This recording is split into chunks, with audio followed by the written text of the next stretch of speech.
Nicolas Sébastiani, bienvenue au podcast. Merci Anthony, merci de m'avoir sur votre podcast. C'est super cool, puis évidemment, c'est ton premier podcast. Le but, évidemment, c'est de te mettre à l'aise. Fait qu'aujourd'hui, on va avoir une belle heure ensemble pour faire ce podcast-là. Donc, merci d'être parmi nous. Puis encore une fois, merci d'avoir accepté l'invitation. Parce que ça peut être intimidant, tu sais, comme n'importe qui, d'essayer de sortir de sa zone de confort. C'est unnatural, mais nécessaire comme entrepreneur. Puis on va en parler dans le podcast tantôt. Je fais toujours une petite mise en contexte à savoir pourquoi on fait ça, d'où on se connaît. Beaucoup de gens ont passé au podcast du Club Distinction que tu as été invité à plusieurs fois, mais c'est Elena, justement, hypnologue, qui t'a invité à un moment donné. Puis là, on a serré la pince, on s'est rencontrés comme un réseautage classique. Puis là, j'ai dit « Hey, t'as-tu déjà fait un podcast? » Ouais. Puis là, on a fait une rencontre préparatoire, on s'est parlé, puis on a préparé tout ça, des questions aujourd'hui qu'on va poser. Puis on te met de l'avant, évidemment, ton entreprise que tu as pu repris à travers ton père. Donc, qui tu es? C'est quoi ton domaine d'activité, Nicolas? Donc, tu es agent d'assurance de dommages. Exact.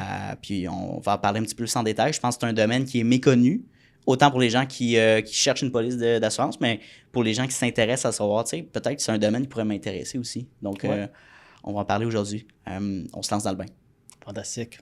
So, les gens qui ne savent pas, littéralement, tu as repris l'entreprise de ton père, right? Oui. Avec ses clients, ses façons de faire, ses attentes. C'est quoi le plus grand défi quand on prend la relève d'un parent entrepreneur? Je te dirais qu'au début, avant qu'on sait même qu'on veut prendre la relève d'un parent entrepreneur, c'est qu'il faut apprendre un peu le métier. Alors, c'est une question opérationnelle, je pense. Ou au quotidien, qu'est-ce que tu fais pour améliorer tes compétences, Oui. etc. Puis avec le temps, tu réalises que c'est une question d'identité. Parce que lentement, tu reprends une entreprise, tu reprends les heures ou la clientèle de quelqu'un qui sont déjà habitués à l'entrepreneur lui-même. Puis lentement, c'est de te positionner, de pas effacer l'histoire, mais quand même transformer un peu à ton image. Ouais. De mettre à ton image. Puis c'est de garder justement, comme tu dis, la vision initiale, puis après, peut-être d'innover dans certains systèmes où on peut peut-être sous question par rapport à ça. Qu'est-ce que tu as pu mettre en place? As-tu fait des changements dans l'entreprise au niveau d'accompagnement ou juste informatique ou marketing, whatever? Il n'y a rien de majeur en ce moment que j'ai mis en place. C'est juste une manière que lui gérait sa business, son développement d'affaires, sa clientèle. Sa propre touche personnelle. Exactement. Exact. On a la même secrète, la recette. Oui, exact, la Family, même recette. Mais j'ai juste ajouté mes épices différents à la fin. C'est juste ça. Ouais. J'adore ça. C'est un bel accompagnement. Puis encore une fois, j'adore le fait de... Il y a beaucoup d'entrepreneurs, leur enjeu, évidemment, ils vieillissent. Puis là, on essaie de retrouver la relève. Qui va prendre mon entreprise? Puis il y a beaucoup de gens, des enfants qui des fois ne veulent même pas prendre l'entreprise. Donc, je trouve ça inspirant que Sébastiani, justement, le nom se porte puis continue. Oh, merci. Je trouvais pas ça si inspirant que ça, mais ouais, merci. Ben moi, je le vois, non, mais puis je dis pas ça pour dire que ça soit beau. Je trouve ça le fun. On a besoin de ça au Québec, de la relève, justement, du reprenariat. Pas juste... il y en a beaucoup de jeunes, malheureusement, qui pensent qu'ils vont recréer le deuxième Facebook, Instagram. C'est déjà créé, ou se partir en marketing. Je suis en marketing, il y a beaucoup de compétition. Mais tu sais, des fois, je veux pas dire que votre entreprise, c'est du boring businesses, mais genre, on parle souvent des lave-autos, des dépanneurs, des épiceries, des choses. Ils sous-estiment des opportunités qu'ils ont devant eux. Puis moi, je suis très reconnaissant de ce que mon père a fait. C'est le fun. Vous avez bâti quelque chose de très, très, très intéressant.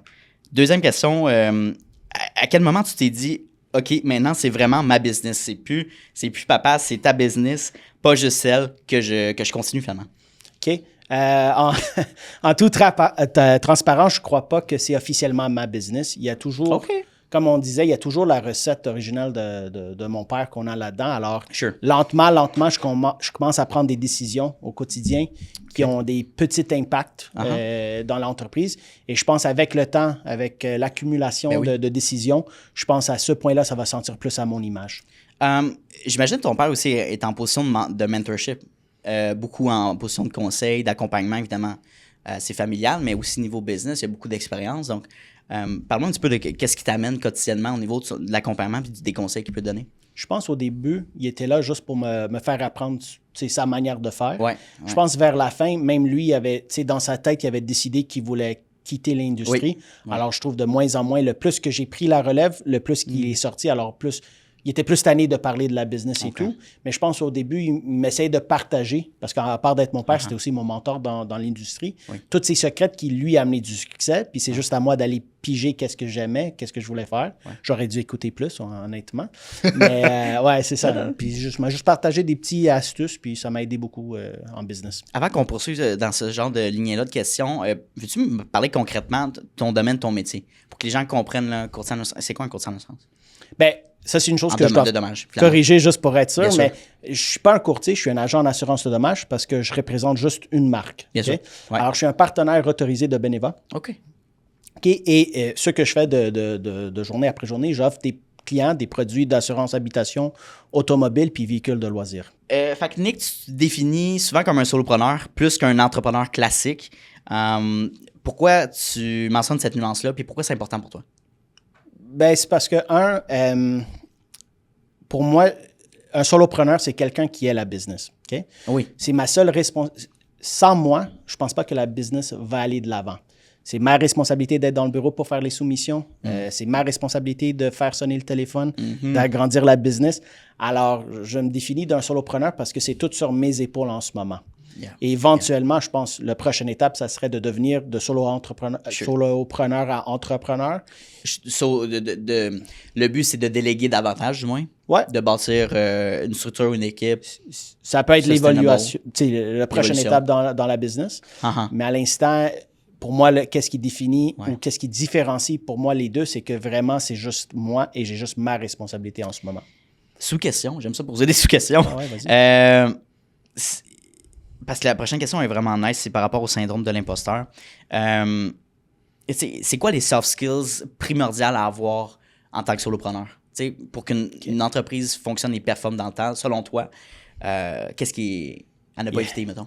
Ben, je pense pas que c'est une recette. T'sais, tout le monde va avoir leur force. Ouais. Puis je pense que la chose la plus importante pour moi, pour un solopreneur, c'est de bien comprendre qui tu es comme solopreneur, bien comprendre tes forces, puis trouver des solutions pour tes faiblesses. Okay?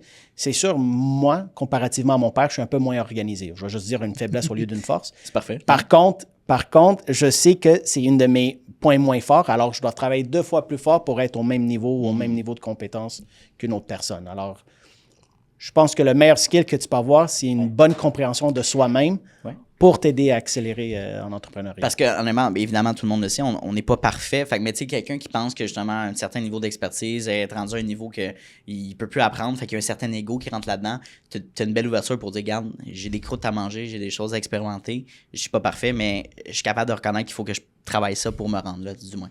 Ouais. Right? Ben, la business évolue avec les années. Qui mon père était en 1981 quand il a commencé, comparativement à qui il était en 2025, c'est 2 personnes complètement différentes. Fait que Nick, est-ce que tu as déjà ressenti le syndrome de l'imposteur et est-ce que tu le ressens actuellement dans le reprenariat d'une entreprise?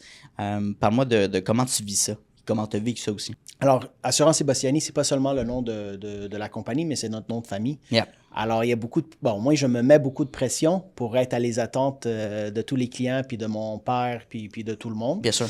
Alors, régulièrement, je me demande est-ce que je suis à la hauteur, est-ce que je suis vraiment prêt pour prendre la relève? Alors, je peux te dire que c'est quelque chose que, au moins 1 fois par mois, j'en pense à ça.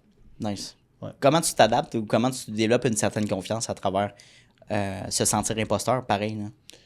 Ben, je pense à tous les jours, si on se concentre à s'améliorer un peu, à chaque jour un peu à la fois, améliorer notre compétence dans notre domaine, améliorer notre compétence en entrepreneuriat. Oui. Je pense que ça nous aide. Puis évidemment, des compliments, des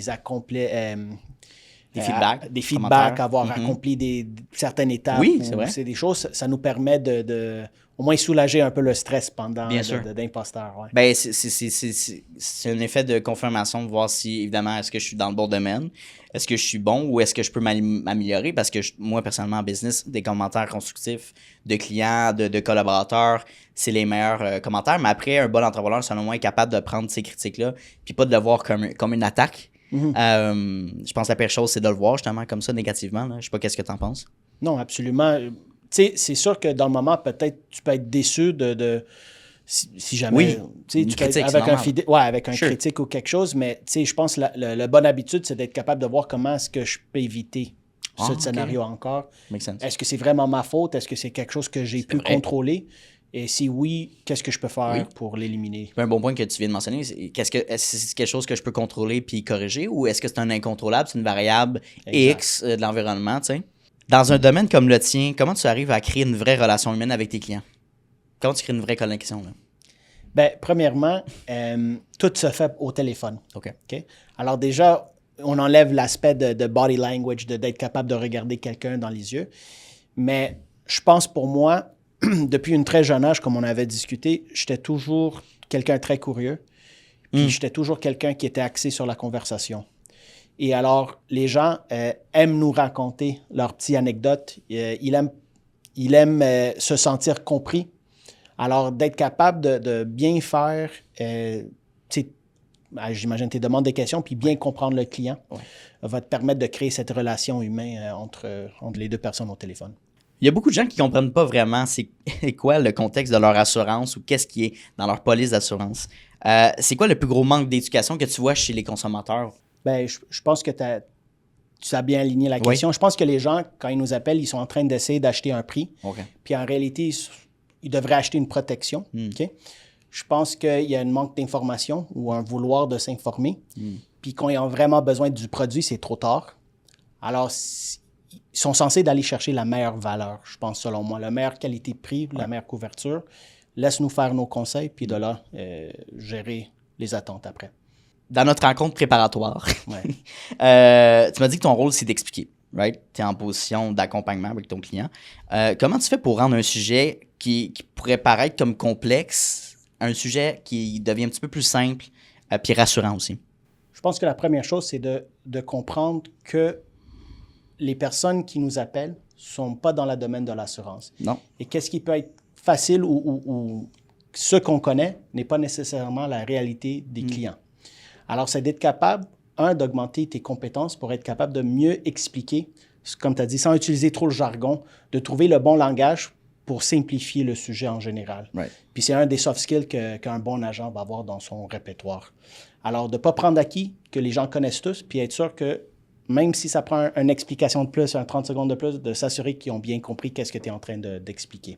Dans un marché aussi compétitif que le tien, comment tu fais pour décider avec qui tu veux vraiment travailler, avec qui tu veux réellement accompagner? Alors, premièrement, je refuse personne, à part du fait que ça ne rentre pas dans les paramètres de la compagnie dans laquelle je fais affaire avec. Mais naturellement, je pense que je me positionne avec des professionnels qui sont occupés, qui sont à la recherche des conseils, qui veulent travailler avec d'autres professionnels compétents, qui ont quand même bâti un peu d'actifs dans leur vie, une maison, un chalet. Puis naturellement, c'est ça les gens qui m'appellent. Puis au niveau de notre développement d'affaires, c'est d'aller chercher des partenaires qui nous font confiance aussi. Puis j'ai cette théorie que si je ne serais pas prête à inviter quelqu'un, un partenaire d'affaires, chez nous un dimanche pour manger chez nous, il y a une forte chance que je ne voudrais pas faire affaire avec eux.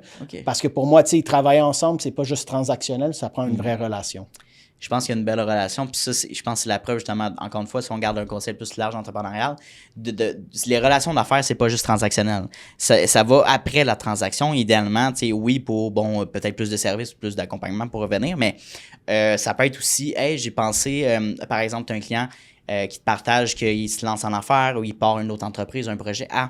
J'ai pensé à une personne que j'ai rencontré, un fournisseur potentiel. Si, par exemple, quelqu'un fait de l'impression d'articles promo, j'ai un imprimerie pour toi que je pourrais te référer. Le gars, il est super gentil. Tu sais, il y a le réseau de contacts, cette valeur-là, je trouve, au niveau entrepreneurial, ça vaut de l'or. Puis, tu sais, indirectement, tu crées cette relation-là, amicale, un peu, tu sais, friendly, pas trop lourde, professionnelle, très carrée, tu vois ce que je veux dire? Absolument, mais il y a un aspect de, tu sais, en anglais, le mot me vient en français, mais un social currency. Oui, c'est ça. Quand tu vas à un bon restaurant, tu es le premier à vouloir référer ce restaurant à les autres pour quand même te démontrer comme tu es connaissant. Puis c'est la même chose, c'est un peu moins sexy, mais pour l'assurance, tu as un gars qui va être capable de te bien conseiller, te donner des bons prix. Mais tu vas être cette personne-là, puis c'est la même pour les domaines qui sont parallèles à la nôtre aussi. Ton téléphone qui sonne, c'est une grosse partie de la game au niveau entrepreneurial pour justement que l'entreprise soit viable.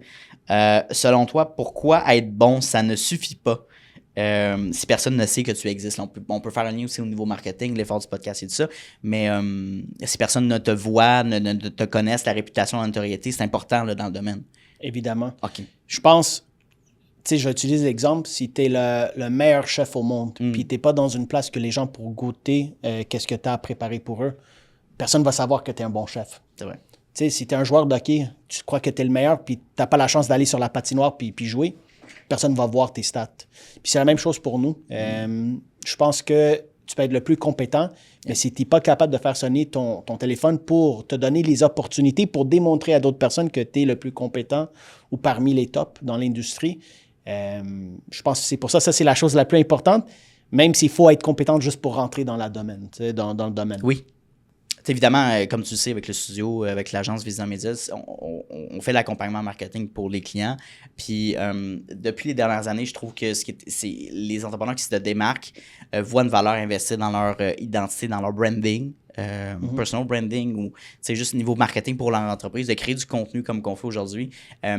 Ça devient nécessaire pour se faire connaître parce qu'il y a beaucoup de noise, il y a beaucoup de compétition, beaucoup de gens qui vont pas nécessairement faire cet effort-là. Fait que, donc, pour sortir du lot, faut que tu entretiennes tes réseaux sociaux, faut que tu entretiennes ton site web, ton approche, puis il y a une partie de réseautage aussi qu'on n'a pas parlé, mais ça fait partie de se faire connaître. Puis tu sais, réseautage, je trouve c'est nécessaire dans le sens de te pratiquer à serrer la main aux gens, puis parler, puis verbaliser ton offre. Peux-tu me parler justement de comment toi ça t'a formé de commencer à faire du réseautage? Je sais que tu fais partie du BNI. Comme je dis tantôt, tu as aussi été comme invité au Club Distinction. Mais parle-moi de ton expérience en tant que networker. Qu'est-ce que ça t'a amené au niveau développement professionnel? Souvent, les gens qui t'appellent, ils t'appellent pour une raison en particulier. Okay? Ou ils sont pas contents. Ils ont une douleur ils ont besoin d'une solution à une douleur qu'ils ont. Okay? Ouais.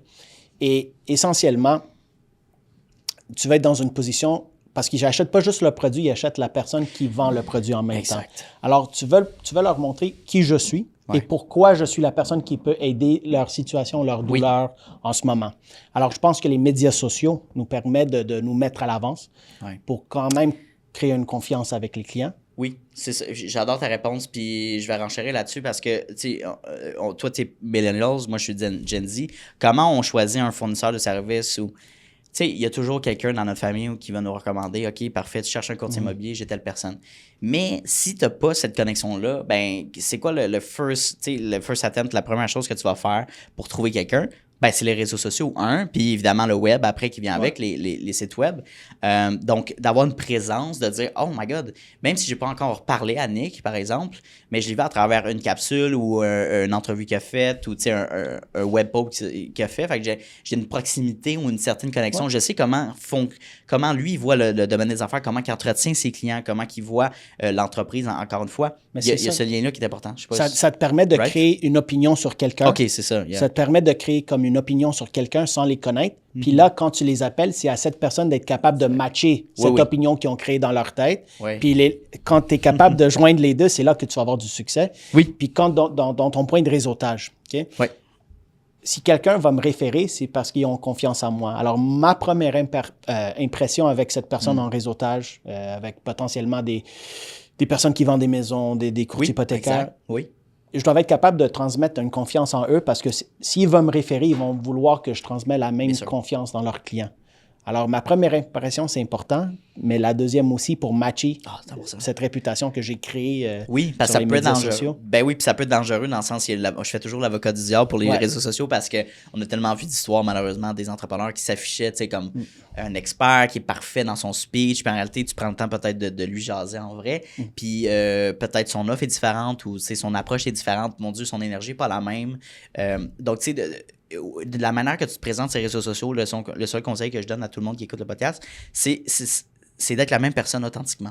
Tu sais, je comprends des fois que tu as des sketchs humoristiques de des choses, that's fine. Mais quand ta personnalité est vraiment différente en ligne et en vrai, les gens vont dire « Oh, il y a une petite déconnexion, puis je suis pas 100% à l'aise. » Fait que, honnêtement, comme tu le fais, là, c'est d'être authentique. Exact. La personne qu'on a en ce moment dans le podcast, c'est la même personne que j'ai au coup de fil quand j'appelle Sébastiani, tu sais. Ouais. Je pense que c'est important de rester humble. Puis c'est ça fait partie de ça. on a parlé de réseautage. Qu'est-ce que tu fais dans ton day-to-day pour t'évoluer professionnellement? Est-ce que tu prends des formations, du coaching, name it, du mentorship? Qu'est-ce que tu fais pour te développer comme entrepreneur? Je pense que je fais qu'est-ce que la plupart des entrepreneurs vont faire. Sure. J'aime beaucoup écouter des podcasts. Écoutez celui-là. Ouais, exactement. Of course.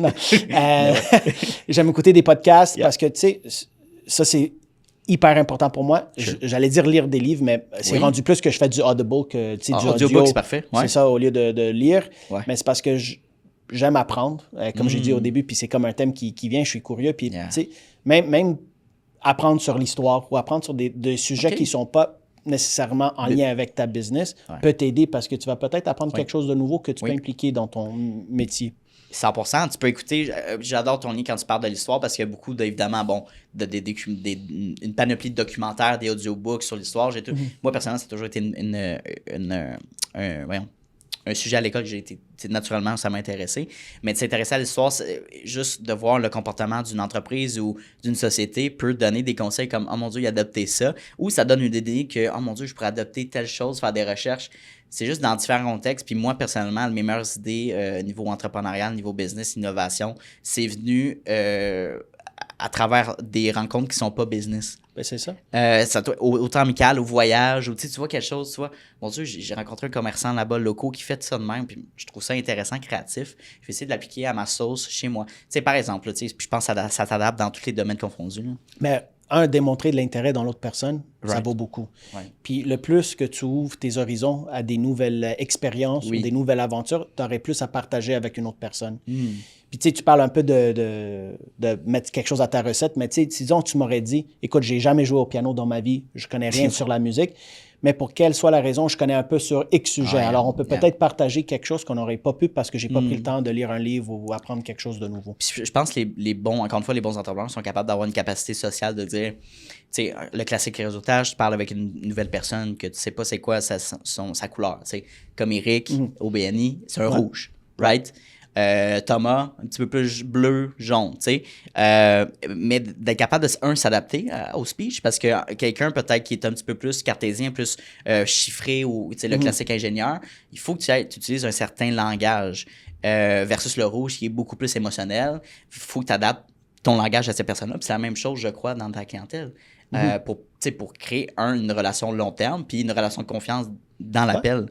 Absolument. J'ai rien ajouté parce que tu as bien dit ça. Oui, mais non, mais je trouve ça cool qu'on puisse faire des lignes à travers parce que ça se connecte là, à travers ça. Non, c'est cool. Parle-moi donc les livres que tu écoutes. Y a-tu des livres qui t'ont marqué? Je vais aller avec le plus simple parce que c'était le plus vite à lire. C'était un audio que j'avais écouté qui dit, juste vu qu'on est dans l'entrepreneuriat, Go for No. Je me rappelle pas le titre exactement. L'auteur, l'auteur, je l'ai pas en ce moment parce que je les écoute puis ça fait. Yeah. Mais essentiellement, c'était un livre pour te faire un peu penser différemment sur des appels ou de développement d'affaires que si tu cherches toujours le oui, c'est moins fréquent que le non. Mais si tu cherches le non, tu vas réussir à chaque appel. Puis éventuellement, le oui va apparaître. Ouais, c'est ça. Alors, c'était comme juste un concept différent. Ce que je comprends, c'est, mettons, un appel d'explorateur ou avec un client, d'assumer qu'il va avoir un non. Ouais. Mais pas, évidemment, de t'auto-saboter, mais de dire, handle tes expectations, puis tu as plus de chances, évidemment. Évidemment, on le sait en business ou en vente, tu as X nombre tu vas avoir beaucoup plus de non que de oui. Fait que c'est d'être à l'aise avec la rejection ou ce genre d'objection-là. Ouais. Être à l'aise avec le rejet, en fait. Puis des fois, on peut prendre ça, je pense, à notre confiance, notre ego, de dire, mon Dieu, je suis peut-être pas un bon professionnel, c'est-tu moi qui en manque, c'est-tu l'approche, c'est-tu j'ai été trop intense, le prix, tu sais, il y a plein de questionnements. Maintenant que je réfléchis aussi à un livre qui, je pense que ça s'appelle Ego is the Enemy. Ouais. Je me rappelle pas l'autre. Écoute, maintenant, je vais me faire... Search for No, c'est ça? Ouais, écoute, je vais te les dire, mais je me rappelle pas. Puis j'écoute beaucoup de livres d'histoire aussi. Ouais. C'est pas vraiment pertinent à l'entrepreneuriat, mais de connaître qu'est-ce qui arrive dans le monde ou qu'est-ce qui est passé dans le monde, ça m'intéresse beaucoup. Interesting. Intéressez-vous à l'histoire parce que comment certaines sociétés ont monté puis comment certaines sociétés ont tombé aussi, ça en dit long sur des tendances, puis souvent c'est cyclique aussi. Ça revient après X nombre d'années. Je pense qu'il y a beaucoup de gars qui écoutent le podcast qui s'intéressent à l'histoire de Rome puis des Romains, right? Fait que bref, moving on avec la 11e question. OK. À 36 ans, OK. Si tu regardes dans les prochaines années niveau business, à quoi ressemblerait ton rôle? Comment tu penses que ton rôle va évoluer en bâtissant puis en faisant une croissance normale pour ton entreprise avec Sébastien?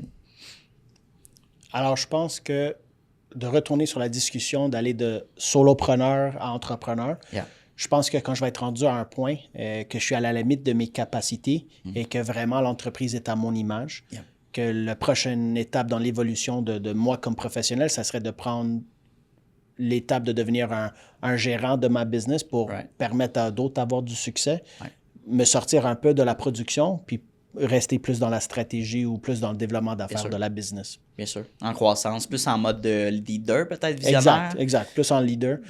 Plus un Willy Wonka, on va dire. Oui, c'est ça. J'aime ça. Alors que, de toute manière, c'est sûr que là, nous deux, on n'est pas rendus là, mais j'aborde souvent le sujet de la retraite, à savoir, tu sais, comme quand tu vas être à un certain point, est-ce que ton entreprise, quand on est solopreneur, c'est dangereux, petite parenthèse, parce que notre image est associée à ce qu'on peut ramener aux clients. Fait que, tu sais, quand on n'est pas là, est-ce que l'entreprise peut rouler pareil? Tu sais, est-ce qu'elle peut être autonome ou il faut vraiment que je sois là comme day by day? L'exemple concret, quand je pars 2 semaines en voyage, est-ce que c'est possible ou il y a un stop? Tu sais? Je pense qu'idéalement, moi, dans mon livre à moi, idéalement, je veux que ça continue. Tu sais, je veux être capable de fournir puis répondre aux besoins de ma clientèle, que je sois là ou que je ne sois pas là. Puis de toute manière, je pense qu'en grandissant puis en vieillissant, tes intérêts changent dans ta business. Là. Peut-être des side projects que tu veux développer ou déléguer puis grandir ton équipe. Il y a cette beauté-là aussi de rendre ce bébé-là autonome. Comme un enfant, tu sais, de mettre un enfant au monde, puis après, il devient adulte, puis semi-autonome, puis full autonome, right? Ouais, c'est bon avoir des plans, je pense, ou avoir une vision de où ça peut aller, mais je ne mets pas de stress. De pression, de pression parce des KPI ou des niveaux à atteindre, right? Si demain, je veux devenir je sais pas, pas un frère, mais un monk, et puis m'éloigner du monde, tu sais, je sais pas quoi dire, je sais pas où le futur va m'amener, mais pour l'instant, tout va bien, et je veux continuer, puis un jour, j'aimerais me mettre dans une position... J'adore ça. Avec toute l'expérience professionnelle que tu as eue, que tu as bâtie, puis expérience même personnelle, c'est quoi ta vision de succès? Comment tu la définis? Ouf, c'est une question, quand même. Une grosse question chargée, sur le SWOT. Premièrement, je pense que si tu peux être content dans ton day-to-day, si tu es content avec les décisions que tu fais à la journée longue, le moins de regrets que tu as, je pense que ça peut définir au minimum qu'est-ce qui est le succès. Mais au niveau de succès professionnel, je te dirais que, au moins pour moi, le défi que j'aurai, c'est de vouloir pousser un peu plus loin le nom Assurance Sébastiani. J'étais assez chanceux ou reconnaissant de l'opportunité que mon père a créée pour nous. Puis, je ne voudrais pas juste rester au status quo. Je pense que pour moi, de l'amener à un autre niveau, de parler d'aller de solopreneur à entrepreneur, ça peut être une des étapes. Puis même si je ne réussis pas, je ne vois pas ça comme un échec, mais ça serait comme peut-être la situation idéale que j'irais aller, que je voudrais aller. Comme ça, il y a un peu de notoriété autour du nom. Ben oui. Dans une manière de remerciement indirect. Fait que ça, c'est le niveau professionnel. Niveau personnel, on n'a pas trop abordé, mais tu sais, évidemment, t'es en couple avec ta conjointe. C'est quoi une vie successful niveau personnellement dans ton livre à toi? OK. Une des raisons pourquoi j'ai rentré dans le domaine d'assurance, c'est parce que j'ai toujours apprécié ou j'étais toujours reconnaissant du style de vie que mon père et ma mère étaient capables de nous offrir. Okay? Puis j'ai toujours voulu offrir quelque chose de similaire au mieux à mes enfants ou à la prochaine génération. Et alors, au niveau familial, au niveau personnel, offrir ça à la prochaine génération de Sébastiani, ça me rendrait très heureux, personnellement. Puis au niveau de la business, écoute, c'est sûr, si on regarde des chiffres et tout ça, on va toujours être, vendre plus d'assurance, faire plus d'argent, développer plus grand la business. Mais tu sais, moi, je serais juste content d'au moins qu'un jour, je serais capable de dire que j'ai amené Assurance Sébastiani à un autre niveau. Même si c'est un petit saut en plus, juste développer un peu plus, créer un peu plus de notoriété, ça me rendrait très heureux dans mon entreprise. Excellent. J'adore ça. Merci pour ta réponse. Puis, comme j'ai dit tantôt, c'est une question qui peut être deep, là, dans le sens, je la pose toujours à mes invités, là, mais des fois, les gens, ils prennent un pas de recul. Puis je la pose, évidemment, je l'ai posée dans notre rencontre exploratoire, mais je demande pas de la répondre parce que je sais qu'il y a un temps de réflexion à avoir d'ici le podcast, à dire Hey, mais puis ça va loin, mais quel genre de personne que je veux être, là, quel genre de vie que je veux bâtir, autant pour ma famille que quel genre d'enfant, là, je fais un lien avec enfant-business, là, quel genre de business que je veux bâtir sur le long terme. Parce que je pense que pour faire du pont avec ça, il y a 2 types d'entrepreneurs dans le monde. Il y a des entrepreneurs qui sont visionnaires, ils ont une entreprise toute leur vie, ils vont la bâtir, puis ils sont passionnés de ça. Puis il y en a d'autres que... il y a peut-être plus l'aspect financier de genre on part des projets, on les vend, on multi-entrepreneur, on saute de son. Puis je pense pas qu'il y a un chemin mieux que l'autre, mais du moment que tu es capable de te comprendre, de dire moi je suis dans quel camp, genre. Ouais. Puis de se comprendre, puis je pense tu vas être plus aligné, puis tu vas avoir une vision peut-être plus claire à savoir quel genre de vie que tu veux bâtir. Food for thought pour les entrepreneurs qui écoutent. Là. Donc la dernière question fait du lien avec l'avant-dernière qui est la vision de succès. Si tu avais la chance à parler à un Nicolas de 25 ans, aujourd'hui même, fait que tu faisais un podcast, puis c'était toi l'animateur, right? Ouais. Qu'est-ce que tu lui dirais en ce moment? Je te dirais que la meilleure chose que je peux dire à un Nicolas de 25 ans, c'est que on surestime qu'est-ce qu'on peut faire dans une année et on sous-estime les résultats que ça peut nous donner sur 10 ans ou sur 5 ans. Et que je pense que même si tu échèques ta première année, c'est que si tu prends toujours les bonnes étapes ou tu mets toujours des processus en place pour t'améliorer au quotidien, que quand tu regardes Nicolas de 36 ans à 25 ans, tu réalises que tu as beaucoup accompli. Finalement, même que ce n'est pas un gros accomplissement, mais que tu es très content avec tes résultats. Je pense que le but dans une vie, je ne sais pas si tu es d'accord avec moi, là, mais c'est d'avoir le moins de regrets possible. Je pense que c'est bon de se projeter rendu à 95 ans, puis peut-être nous, on va se rendre à 120 ans, là, je ne sais pas, là, mais...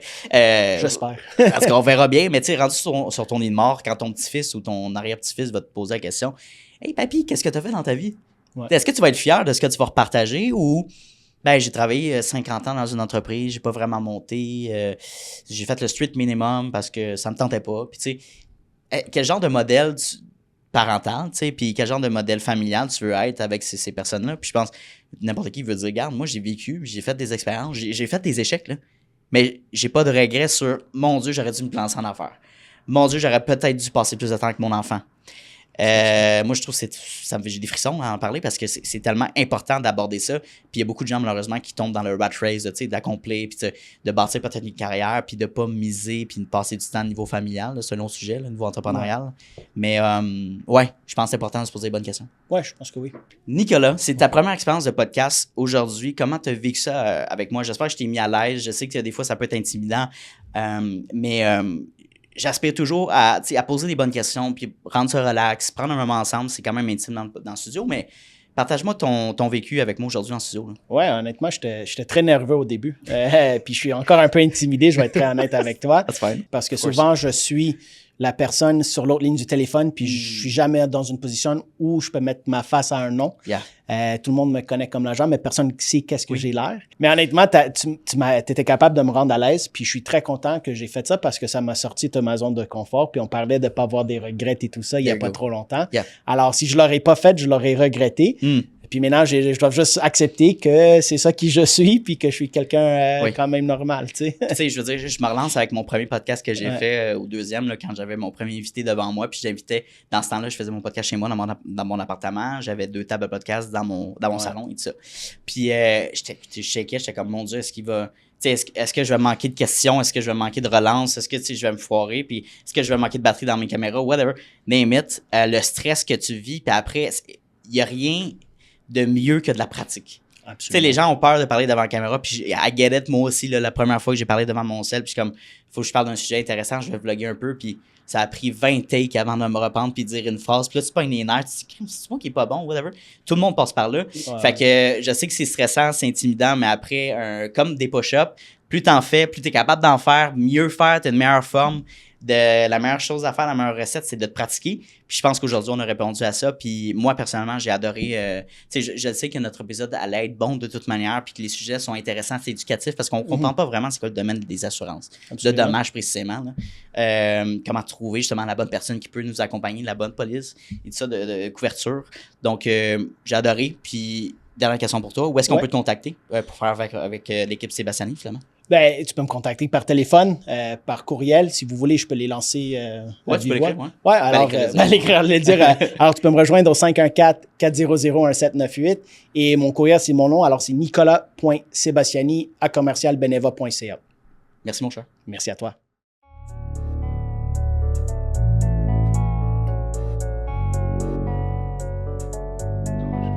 You don't always get to choose in this life, win and lose in this life, but I'ma prove in this life we can move.